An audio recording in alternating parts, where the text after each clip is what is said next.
puisque dans Matthieu 5, il est écrit que vos bonnes œuvres luisent parmi les hommes afin qu'ils glorifient votre Père qui est dans les cieux. C'est la première fois de toute ma vie que j'invite quelqu'un qui refuse d'être sous ma charge. C'est la première fois. Nous savons qu'il faut honorer les orateurs. Nous sommes à la porte des cieux, nous savons honorer les onctions et les hommes de Dieu. Mais c'est la première fois de toute ma vie, depuis que je sers Dieu, que j'invite quelqu'un dans un aussi grand programme ou dans un programme quelconque, mais qu'il vienne déjà en m'interdisant de faire quoi que ce soit pour lui. Je me suis posé la question, mais pourquoi tu... Il a dit, il m'a dit, ce que je fais, c'est mon investissement, c'est mon offrande, et je viens accomplir ce pourquoi Dieu m'a envoyé. On veut prendre l'hôtel, il a payé l'hôtel. On veut gérer ceci, il a refusé. Aujourd'hui, je suis allé avec mon offrande, il a dit, je refuse, je ne prends rien de toi. Je t'interdis. Je dis, on a commencé à se disputer. Après, on a dû laisser faire ce qui était juste. Et quand je vois ce genre de personnes, c'est pas forcément parce qu'ils ont de l'argent. Mais c'est parce que des fois, dans des connexions, quand Dieu vous donne des connexions, tout ne se fait pas pour de l'argent. Toute porte que Dieu ouvre pour vous n'est pas forcément pour gagner de l'argent derrière. Il y a des fois, il y a une porte qui est ouverte pour gagner la sagesse, pour gagner une relation, pour gagner une connexion, pour gagner une onction, pour gagner une interconnexion avec quelqu'un qui est lié à la personne. Donc tout dans la vie et dans le ministère ne se fait pas toujours à cause de l'argent. Je prie que Dieu nous donne et te donne des connexions dans la vie, de ceux qui peuvent s'investir dans ta vie sans pour autant attendre le lucre ou quelque chose de financier derrière, chose qui est extrêmement rare ou même rarissime aujourd'hui de nos jours. Amen. Que Dieu bénisse l'homme de Dieu et que cela reste un modèle pour nous aussi. Hier, j'ai dû anticiper parce que je savais qu'il ne voulait pas pour lui apporter mon offrande. Et on s'est organisé quand même pour récupérer beaucoup de choses avec Christian et l'équipe afin qu'il ait quelque chose de nous aussi durant son séjour. Deuxième chose que j'aimerais dire, à vrai dire, pour être honnête avec vous, je ne voulais pas prêcher. C'est Hanouka, c'est la première fois que je suis pasteur de cette église. Vous connaissez le nombre d'années que j'ai dans le ministère. Prêcher, c'est mon travail. J'aime prêcher, j'aime communiquer la connaissance. Je suis passionné du travail que je fais. Mais c'est la première fois que je n'ai pas envie de prêcher dans un programme, ni prêcher, ni prophétiser. C'est la première fois et Dieu m'est témoin. J'ai juste envie, ressentant tout ce que Dieu a mis comme package durant cette Hanouka, je n'ai eu qu'une seule envie, c'est de m'asseoir, d'écouter les autres. M'asseoir, poster les autres. M'asseoir, pousser les autres.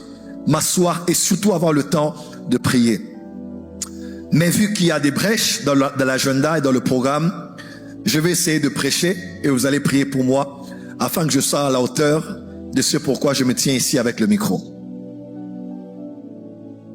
Troisième chose que j'aimerais dire, c'est par rapport aux choses qui se passent durant cette saison, mais aussi qui se sont passées ces 2 dernières soirées. Vous avez vu, je n'ai pas beaucoup parlé, même avant que l'orateur ne prenne le micro ou après. Je prenais le temps de comprendre pourquoi Dieu fait ce qu'il fait. La Bible déclare, dans Matthieu 11, Jésus dit, Jésus reprochait aux villes qu'il avait visitées, là où il avait opéré beaucoup de miracles, en précisant qu'il les reprochait parce qu'il ne s'était pas repenti après avoir vu ces miracles.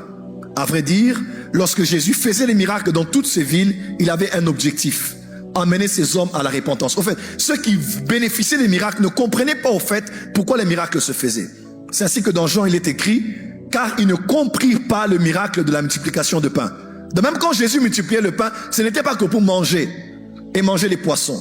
Il y avait une sagesse de Dieu derrière les œuvres de Dieu. Ainsi, j'ai passé beaucoup de temps. Je sais que le temps me manquerait pour totalement tirer les leçons, tirer la sagesse, tirer les raisons pour lesquelles Dieu fait ce qu'il fait actuellement dans notre vie. Ce n'est pas un secret pour qui que ce soit. J'ai continué à servir Dieu depuis que je suis un enfant. Depuis moins de 20 ans, je sers Dieu. Mais il est certes vrai que pendant à peu près 7 ans, même 8 ans, j'ai commencé à voir l'enfer s'abattre sur moi. Les combats en interne, les combats en externe. Des choses qui étaient dues à nos propres erreurs, d'autres choses qui étaient dues à la haine des hommes, des fois à la jalousie des hommes, sans être prétentieux. Nous avons eu des combats de tout genre. Et à vrai dire, j'aimerais être honnête avec vous, j'ai toujours fait confiance au Seigneur qu'un jour j'allais voir le bout du tunnel. Mais en tant qu'homme, je ne m'imaginais pas que le soleil de la justice allait se lever pour moi. Entre nous, tout ce qui se passe actuellement à la porte des cieux et dans ma vie, si on nous prophétisait ça 10 mois passés, on n'aurait jamais cru que pareille chose allait arriver. en partant du deuil de Maman Blanche avec le pasteur Marcelo, jusqu'à aujourd'hui, personne n'aurait pu prophétiser ce qui se passe. Et quand je parle au Seigneur, des fois j'ai des larmes aux yeux. Parce que plusieurs fois je parle avec des pasteurs, avec des hommes de Dieu qui sont passés par des temps difficiles dans leur foyer, dans leurs églises, dans leur santé, dans leur ministère. Mais plusieurs pendant des années qui ont jeûné plus que nous, prié plus que nous, craint Dieu plus que nous, mais ils ont connu des injustices et des problèmes, ils n'ont jamais pu relever la tête. Alors, des fois, je me regarde, tout ce que Dieu est en train de nous accorder comme grâce et comme manifestation de sa miséricorde, je me dis, Seigneur, pourquoi moi? Qu'est-ce qu'il y a peut-être de bien que tu trouves dans ma petite vie pour laquelle tu me tiens la main, tu me relèves encore? Que tu permettes que des portes longtemps fermées soient ouvertes. Quand quelqu'un te dit, il est dans un autre pays et que Dieu lui dit des choses à ton sujet, c'est grave. En d'autres termes, Dieu a 1000 moyens pour tourner les cœurs des gens en ta faveur. Et je ne bénirai jamais assez Dieu, vous tous qui avez été avec moi durant toutes ces années, tous mes soldats, mes fils et filles, avec qui nous avons lutté, nous avons prié, nous avons grandi, nous avons mûri. Et par la grâce de Dieu, Dieu nous fait passer maintenant à une autre saison. Comme l'apôtre disait hier, oubliez la porte des cieux d'hier, d'avant-hier, de 2028. Oubliez tout ça. Dieu commence à faire une chose nouvelle. Une chose que sa main seule va réaliser et que les yeux des hommes vont constater, les cœurs des hommes vont s'émouvoir et la bouche va s'ouvrir pour dire, ça c'est le doigt de Dieu. Et j'aimerais dire à quelqu'un, si c'est vrai que je suis prophète et que je suis certainement un signe pour le corps du Christ, que le Dieu qui relève te relève aussi. Que le Dieu qui console te console aussi. Que le Dieu qui guérit te guérisse aussi. Que le Dieu qui donne une seconde chance t'en donne aussi. Que les choses que Dieu fait pour moi, qu'il le fasse pour toi. Et même bien au-delà, afin qu'on sache qu'il est bon et sa miséricorde dure à toujours. Il ne nous a pas traités selon nos œuvres. Il ne nous a pas traités selon notre nature.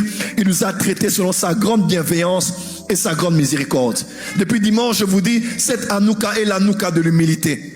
Ce n'est pas une Hanouka pour prouver à qui que ce soit, quoi que ce soit. Pourquoi? Parce que la Bible déclare, humiliez-vous sous la main puissante de Dieu et il vous élèvera au temps convenable. By the way, le verset que je viens de citer, c'est le verset que Dieu m'a donné pendant les moments de désert. Quand les vents soufflaient, quand la tempête allait dans tous les sens, il m'avait donné un seul verset. Humiliez-vous sous la main puissante.